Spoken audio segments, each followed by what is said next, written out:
А правда ли, что бег убивает колени, или это миф? Дышать тоже вредно. Да, шучу. Нет, конечно, бег-то как-то. Бегать-то можно, просто бегать нужно с умом. То есть нам нужна, ну, то же самое говорю, опять техника бега, подготовка, правильная обувь. И нужно подходить с умом. То есть бегунов чаще всего у любителей травмы бывают из-за перенагрузок. То есть они думают, что они пробегут 20, уверены в своих силах, но их мышцы, связки к этим нагрузкам не готовы. Профессионал, он, наверное, подходит более комплексно к выполнению какой определенной физической нагрузки, да, то есть по определенному плану. Стопа штука сложная, там если у человека имеется врожденная деформация, там тоже плоскостопие, то есть у них биомеханика нарушена, нагрузка идет неправильно, и соответственно стопы, колени будут страдать, там тазобедренные будут страдать, поясница будет страдать. Там. Самые частые ошибки при появлении боли, это их, конечно, игнорировать, и нужно отдыхать. То есть бежим, появились боли, лучше отдохнуть, немножко посмотреть, свое тело прочувствовать. Вот в чем. Пить обезболивающие, да, можно, но с одной стороны обезболивающее притупляет боль. Предположим, у нас какая-то травма, мы попили обезболивающее, стало хорошо, дальше побежали, и тем самым мы можем просто усугубить эту самую проблему. Поэтому, ну как? То есть обезболивающие, на самом деле, они же убирают только вот именно симптом, именно вот эту боль, но саму травму, само ее вот это дальнейшее развитие, оно же никак не останавливает. Говорят, что типа болит нормально, пройдет, типа рано или поздно. Ну так-то правильно, рано или поздно, конечно, пройдет. Рано или поздно. Ну да, ну просто с умом надо подходить. И главное, отдыхать не нужно.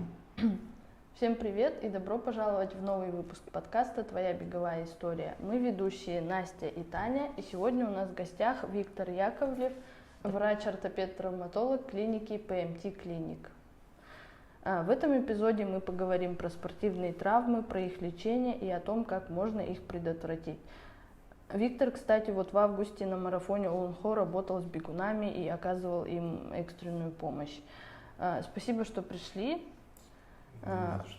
И мы с Настей совершенно не шарим в этой теме, поэтому, если что, вы нас исправляете, хорошо? Вот в такой... И первый вопрос, который мы бы хотели вам задать, это чем занимается непосредственно ортопед-травматолог? Ну, во-первых, врач-травматолог-ортопед. Вот. Ну, врач-травматолог-ортопед занимается травмами и заболеваниями костей, суставов. Сам врач-травматолог занимается именно острыми травмами. Переломы, ушибы, растяжения, разрывы связок, мышц. А врач-ортопед, он занимается врожденными патологиями, заболеваниями костей, ну и сопутствующими там осложнениями после травм. Предположим, у человека был перелом, там какая-то там проблема, осложнение, этим уже дальше занимается врач-травматолог-ортопед суставами. Ну, заболевания бывают разные ортопедические, там тот же сколиоз, плоскостопие, болезней очень много, поэтому как-то так, в общем. А какие беговые травмы вы видите чаще всего у любителей? Колени, голеностоп, стопа, может быть, ахилл? Так, значит, травмы у бегунов-любителей. Ну, если честно, как вам сказать, как бы я сталкивался с бегом. Ну, сейчас бег стал, в принципе, очень модным. В принципе, бег — это спорт такой всем доступный. Нам нужно желание, кроссовки, хорошая погода, да, грубо говоря. И все думают, то, что я сейчас начну бегать, буду там бегать по 20, по 30, по 40 и по 100 километров.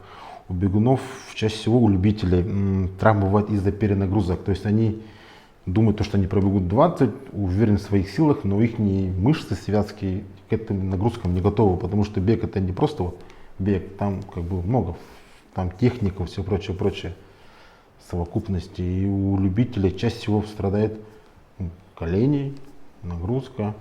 И я вот немного встречал, у меня вот тоже друзья вот начинали заниматься бегом, у них было желание, но у них нет техники, нет подготовленности, сразу берут слишком большую на себя нагрузку, месяц побегают, у них все болит и бросают этот спорт, бег, в принципе. И поэтому Чаще всего, да, колени страдают. Мгм. Вопрос же был про колени. Ой, как чаще, да? Какие чаще всего травмы? Чаще колени. А голеностоп? Да, колени, голеностоп. Понимаете, там еще зависит от, как вам сказать, от биомеханики, потому что стопа штука сложная. Там, если у человека имеется врожденная какая-то деформация, там тоже плоскостопие, то есть у него биомеханика нарушена, нагрузка идет неправильно, и, соответственно, стопы, колени будут страдать, там тазобедренные будут страдать, поясница будет страдать, там много. В общем, все вместе. Да, в принципе так. Мгм. А вот что касается степени подготовленности, да, есть ли принципиальная разница между травмами у новичков и у более опытных бегунов?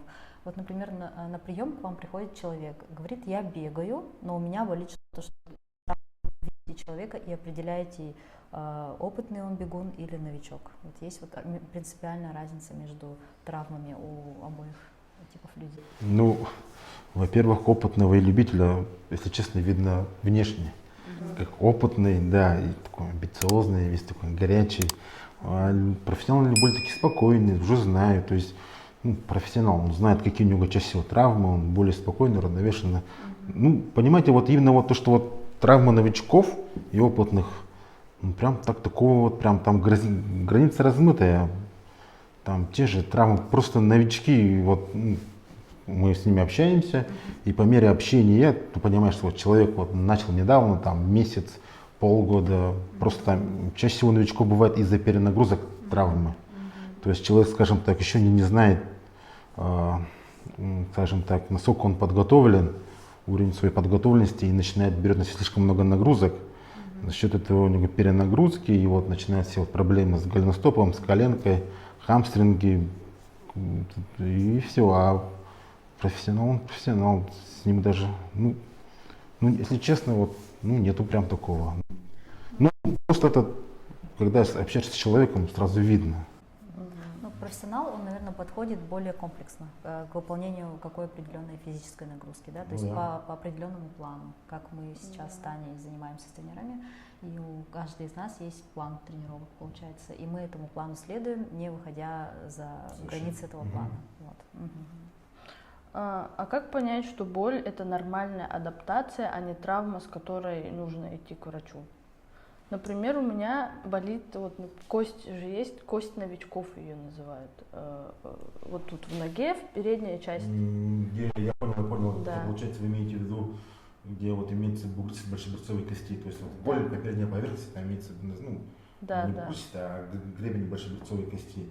Ну да, это из-за перенагрузок у вас начинается надкостница воспаляться. Вон, так, а вопрос в чем? Да, как понять, Боль? что боль это нормальная адаптация, а не травма, с которой нужно идти к врачу? Смотрите, адаптация, да, человек лежал на печи, начинает бегать, бегает он как бы с умом, с дозированными нагрузками, у него ноги будут болеть, не только ноги, все будет тело болеть. 24 часа, 72 часа поболит и проходит. То есть адаптация, она болит, проходит. То есть это как вот с молочной кислотой в мышцах, да.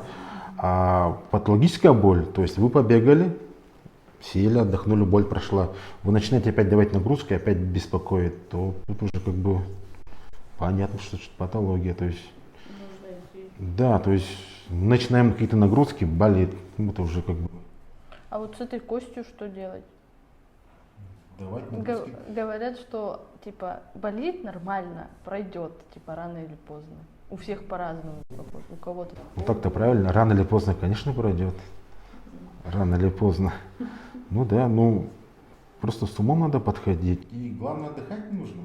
Останавливаться. Да, потому что вот начинает бегать там 3-4 раза в неделю. Ну, 3-4 раза это еще нормально, люди бегают там 6 на 7. Не, я имею в виду для новичков, новичков, да.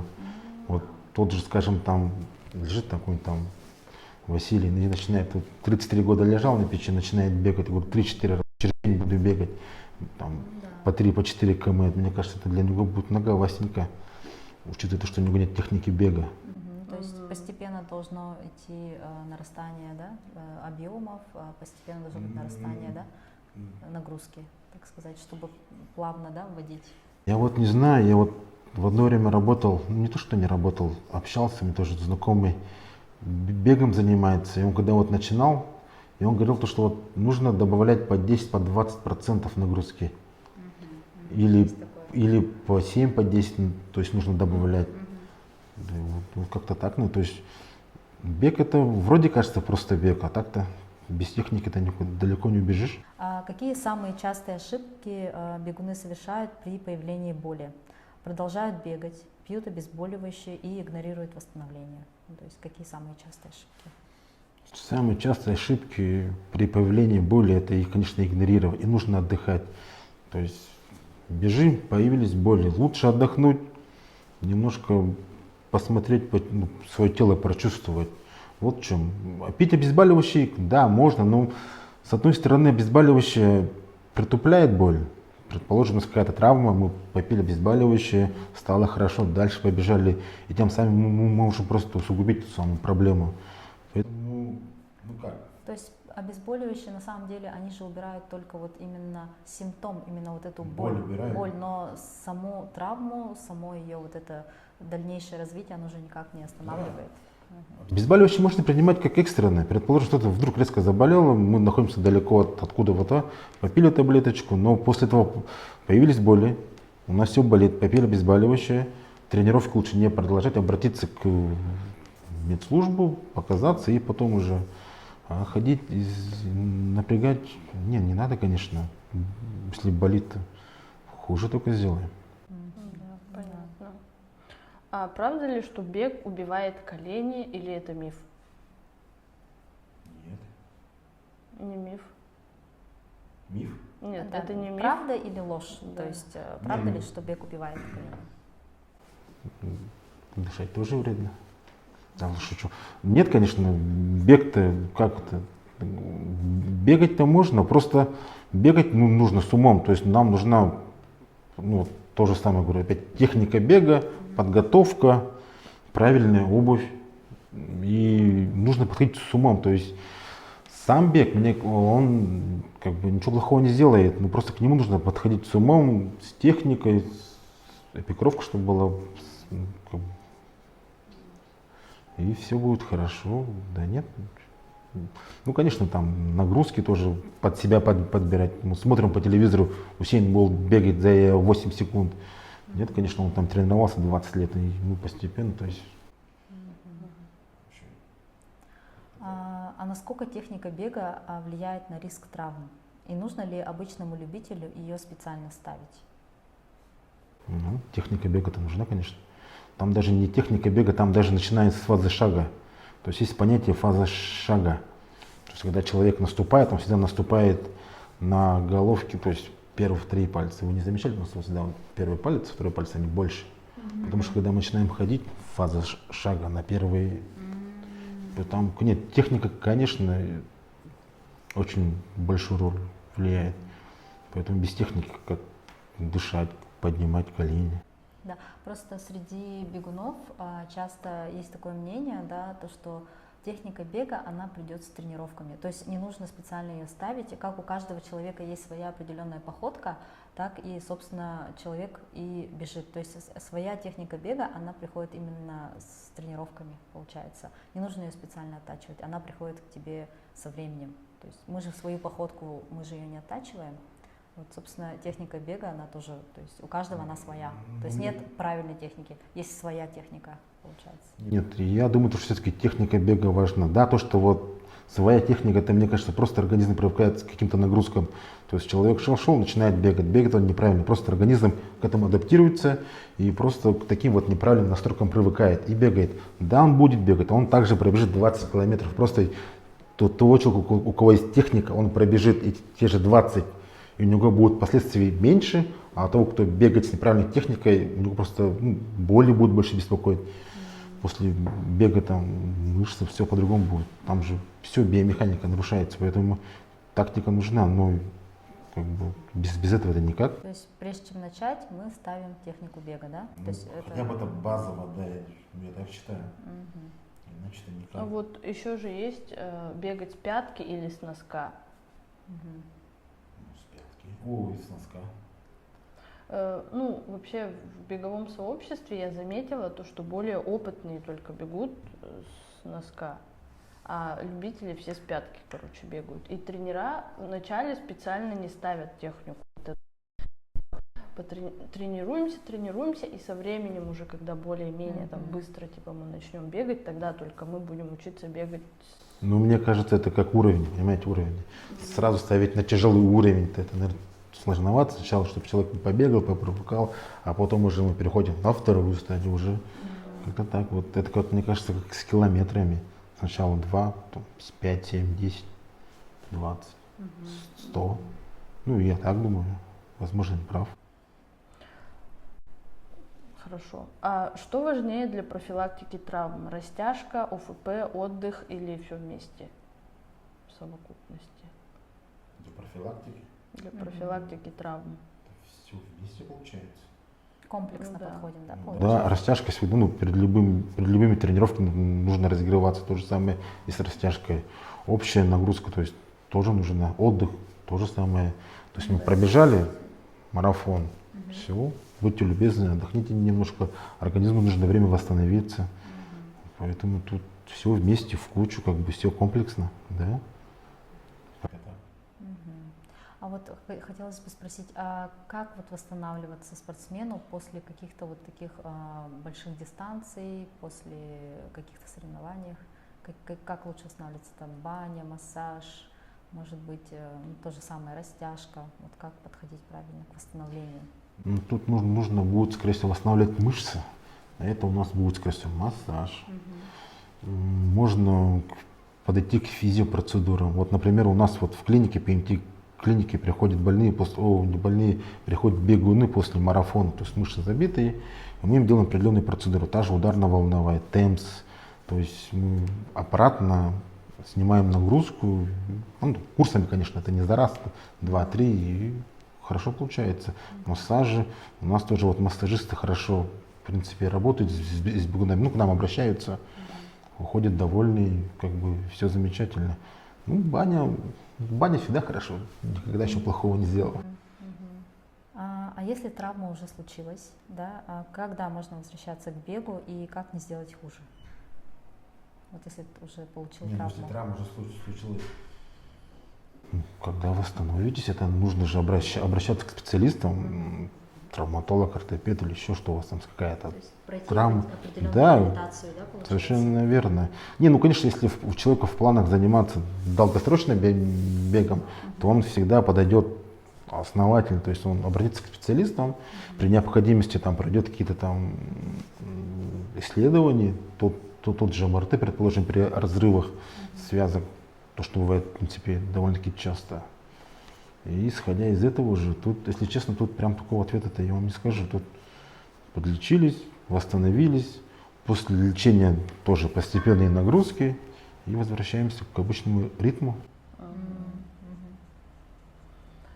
Какую роль играют кроссовки? Можно ли убежать от травм правильной обувью? Кроссовки играют большую роль. Ну, это же основа. Тут, скорее всего, не по... Ну да, возможно, даже и кроссовки. Просто вспомнил один случай, вы сказали про кроссовки. Предположим, ну как бы был такой один человек, если честно, я где-то вот прочитал, да, вот. Один был большой тучный человек, и он решил начать бегать. И бегал он сам. Бегал на улице. Это где-то было, кстати, в центральном городе. И бегал он в кедах. Обычные кеды, возможно, конверс или вансы, в общем, в обычных кедах. А он был тучный. Подошва такая. Да, и он был, скажем так, за 100 кг, бегал, и в один прекрасный день, он много не бегал, он там пару недель побегал, и у него вдруг появились боли в области грудного отдела позвоночника, обратился к врачам в травмпункт, ему сделали рентген, и ему оказалось, выявили компрессионный перелом, то есть, Даже так. ну да, техники бега нет, обувь плоская, сам он тучный, ну и еще же, насколько я знаю, при беге поверхность тут, нагрузка идет. да, поверхность тоже играет же, то есть или бегать в стадионе, или он Либо на на улице асфальте, да? бегал, да. Поэтому кроссовки, конечно, это же Полдела, наверное, беговые кроссовки легкие, с хорошей амортизацией, сохраняет ступни, голеностоп. Поэтому кроссовки, да, тут, если честно, экономить не надо. Ну, начинающий, конечно, чуть попроще будет выбирать обувь. Профессионал уже будет, соответственно, брать чуть. А есть же еще такой прикол, то что я купил новые кроссовки, такой, блин, они не, ну я не бегаю быстрее в них. Типа такого. Сейчас тренд есть на карбоновые кроссовки, да, но для того, чтобы бегать в этих карбоновых кроссовках, сам спортсмен должен быть соответствующе подготовлен. То есть, потому что, то есть это надо бегать 3:30, да? 3, От наверное, 4 я слышала. От 4 даже, Да. да, ну может быть. То есть бежать вот 4, наверное, от 4 и более, да, то есть быстрее на километр, чтобы бегать в этих карбоновых кроссовках. А я где-то слышал, то ли у Adidas, то ли у Nike были, или у Puma кроссовки были какие-то специальные, да их, по-моему, запретили 7 атлетам. Они якобы добавляют там пару секунд, что там амортизация у них более-менее такая. Не слышали? Я слышала, есть такие запрещенные. Да, то ли Nike, то ли у Puma их потом все У Nike. А мне почему-то бывают всегда так какие-то. смешно в плане, когда я слышу такие новости, потому что эти кроссовки же за тебя не бегут, этот марафон, это соревновательную какую-то дистанцию. Ты же бежишь в этих кроссовках, то есть на определенные дистанции. Наверное, для спринтеров, скорее всего, наверное, вот для них такие вот, скорее всего. А кроссовки за тебя не побегут, они просто тебя защищают от травм, то есть чтобы Да, нагрузку. да, ну вот, и поэтому Да. я говорю, что мне кажется, когда говорят, что вот определенную марку кроссовок мы запрещаем, потому что они добавляют там несколько секунд там, или убавляют несколько секунд, мне кажется, это как бы Как немножко допинг, такая, да? Ну да, Ну, что они да, это... что все равно бегун же показывает на дистанции степень своей подготовленности, как он себя Ну да. довел до нее. Ага. И топ-3 совета от ортопеда. Что должен делать каждый бегун, чтобы бегать долго и без травм? Что долго и без травм? Да. Техника нужна будет обязательно. Нужно всегда чувствовать свой организм. То есть, если вы чувствуете, вот, мы с вами тут до этого разговаривали, то, что там записывались на 20-ку, потом после 3 сходили с дистанции. То есть нужно чувствовать свой организм. Мы бежим, чувствуем то, что у нас что-то не так. Лучше остановиться, потому что сейчас пропустим, но в следующий раз догоним, чем сейчас до конца бежать с болью, потом прям на 2-3 года выбывать. Ну, тоже кроссовки нужны будут, конечно, то есть хорошая обувь, отдыхать и чуть-чуть обращаться к специалистам. То есть отдыхать, восстанавливаться. Ну да. Действительно. У нас еще есть 3 дополнительных вопроса, такие Провокационные, да, прикольные, да. немножко. Давайте представим ситуацию. Бегун приходит к вам с болью, например, в колене, и говорит, у меня через месяц старт. Что вы сделаете? Скажете, типа, окей, вылечим, или скажете, что нужно отказаться от старта? Да, ко мне такие приходили. Ну, не только бегуны, и спортсмены, там, борцы, волейболисты приходят, хоккеисты приходили. Ну, хоккеисты, я имею в виду, приходили там с детской сборной. Ну, тут, смотря, насколько все плохо, если честно, тут нужно обследовать. Вот. Но если прям вот видишь то, что уже все серьезно, да, как будто не было там, человек там просит, умоляет, мы готовились там полгода, но я говорю, лучше сейчас отдохнуть, чем потом ходить страдать там вплоть до оперативного лечения. А там, если оперативное лечение, это уже 1.5-2 года. Поэтому, хотя, ну как. Послушают ли, это уже другой вопрос. Индивидуально, то есть мы же просто им говорим, рекомендуем. Да, согласна. Они послушают, да, хорошо, хорошо, доктор. И бывали такие случаи, особенно, скажем так, борцы, единоборцы. Им говоришь, вот мы завтра, послезавтра уезжаем, на тренировках там какая-то травма коленного сустава, там что-то растянул, частичное повреждение. Говорит, ну мне же не болит. Я говорю, ну ты же на таблетках. Вот, ну как, я полгода готовился. Он уезжает, ну, потом приходит уже с полностью разорванным суставом. Ну тут еще как бы еще вот есть понятие предать свою мечту иногда, да, то есть ты долго готовишься, например, да, 3-4 года к определенному турниру, да, если это какое-то соревнование огромное, там чемпионат, да, весь график, всю свою жизнь перестраиваешь под определенное вот именно это соревнование. Там не видишься с близкими, с друзьями, личной жизни уже нет, да, есть только ты, твои тренировки, твой тренер и режим там, да, жизни, да, вот это все заточено под вот это соревнование. И потом случайным образом происходит какая-то травма, и врач вам говорит: все, да, тебе нельзя бегать, тебе нельзя там на эти соревнования ехать.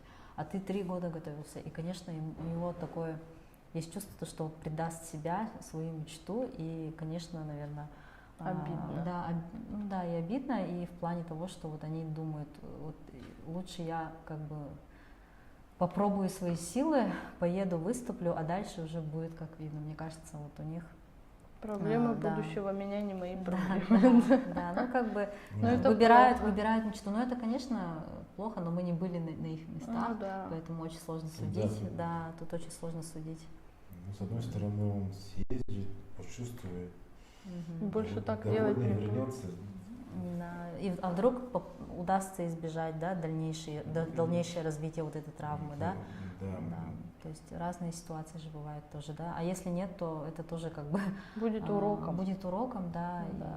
И Сделает так, потом больше не будет так делать. В течение но зато жизни, в душе возможно. он будет перед собой честен, в плане того, что он, несмотря на эту травму, съездил, выступил, да, там что-то, может быть, занял, что-то не занял, травма продолжает развиваться, но перед собой он честен, он попытался. Вот, мне кажется, так. Хотя я никогда не была на стороне такого человека. Ну, вообще мы смотрим, наверное, от случая, от степени тяжести травмы и от вообще да, ситуации. если конкретно там человека. уже, Да. когда есть момент, что человек уже не может передвигаться самостоятельно или еще что-то. Если в таком случае, то, конечно, здесь уже ты выбираешь свое здоровье и свою качество дальнейшей своей жизни, получается, да? И следующий вопрос: можно ли вылечить беговую травму, не прекращая бег? Или это красивая ложь для тревожных бегунов, которые не хотят останавливаться? То есть можно ли одновременно бегать и одновременно лечить? То есть травмы, связанные с бегом, получается, что нет. То есть, как? Легче-то будет, конечно. То есть, предположим, человек занимается бегом, у него какая-то травма. Да, но одновременно ходит на процедуру. То же самое, он говорит, через 3-4 месяца мне нужно уезжать, и я не хочу смотреть свои тренировки. Да, ему будут что-то делать, там, физиопроцедуры, какие-то там тейпы, ему станет легче, но все равно... тут, понимаете, нагрузку нужно будет снизить, тренировки, то есть интенсивность, то есть, скажем, если он у вас во время тренировок бегает там каждый по 2-4 километра, нагрузку как-то индивидуально подходить, то еще можно. Тут еще, смотрите, смотря какая травма. Или же можно заменить бег, скажем, на другие. То есть у меня не то, что случай был, человеку запретили бегать, но он это заменил велосипедом. То есть сел на велосипед. Цикличный вид спорта, да, уже? Да. То есть... Там другие мышцы же совсем работают, да? Чуть другие, да. У него проблемы были с ахиллом, и он, то же самое, по сути. Но, да, при этом все равно идет же нагрузка. Он не мог без бега, то есть он говорит, мне что-то нужно делать. И он почему-то сел, насел, он сказал, вот я буду на велосипеде. Хорошо. И он чуть-чуть по окружному шоссе, я его даже пару раз видел на машине, ездил, нормально все. Мне кажется, лучше плавать. Да, вот это очень хороший вид спорта, плавание, да? Плавание, да. Для позвоночника, в целом для мышечной системы. Для позвоночника, для мышц, конечно. Мышц нагрузка такая умеренная, да, в воде-то. Семь в воде родились, 7 в воде потонем, да. А если бы вы могли запретить бегунам одну вещь, что бы это было и почему? Чтобы когда бегали не по центральной улице, а где-нибудь, или в ночное время, потому что центр закрывает. В забеге, получается. То есть, да? Да шучу, конечно. Просто у нас часто перед забегами, да, в новостях Якутска часто пишут, если говорят, что вот сегодня перекроют какие-то улицы там на пару часов, то все, комментаторы, там открываешь, и там Портал прям, ВАТ. Портал ВАТ, реально там. И как раз дела появляются в центре города. У кого-то даже в 11 вечера резко, да? То есть... Что мог? Да ничего. Пускай бегают. Главное просто знать границу дозвола, то есть себя сильно не перенагружать, да и все будет хорошо. Пускай бегают. Короче, нет такой вещи. Такой вещи. Ну, что? Запретить. Да. Ну, то это есть, типа да. гипотетическая ситуация. Запретить. Да. Себя не перенагружать, да и все. Да, то есть, да, восстановление, самое главное, комплексный подход, да, вот это самое главное в беге, да?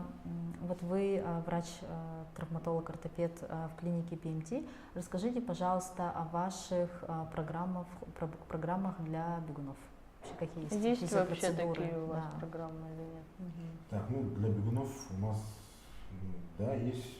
Ну, для бегунов у нас, да, у нас имеется, мы делаем процедуру, это у нас ударно-волновая терапия, также у нас есть очень замечательные массажисты, вот, и мы, кстати, кинезиотейпирование делаем, то есть после ударно-волнового обязательно нужно кинезиотейпирование. У нас есть темпс, электростимуляция мышц, то есть бывает то, что после тренировок мышцы, ну, грубо говоря, забиваются, да, и вот без темпса тут не обойтись, то есть там буквально 3-4 сеанса, и человек как новый. Да, у нас есть, как бы, знаем, делаем, практикуем. Спасибо. Виктор, спасибо вам большое за столь познавательную, интересную беседу. Думаю, зрителям будет очень интересно посмотреть этот выпуск. И с вами была твоя беговая история, Таня, Настя. Вот, всем лучи добра, пожалуйста, подписывайтесь на наш канал, ставьте лайки, да, нам это очень важно. Пока. До свидания.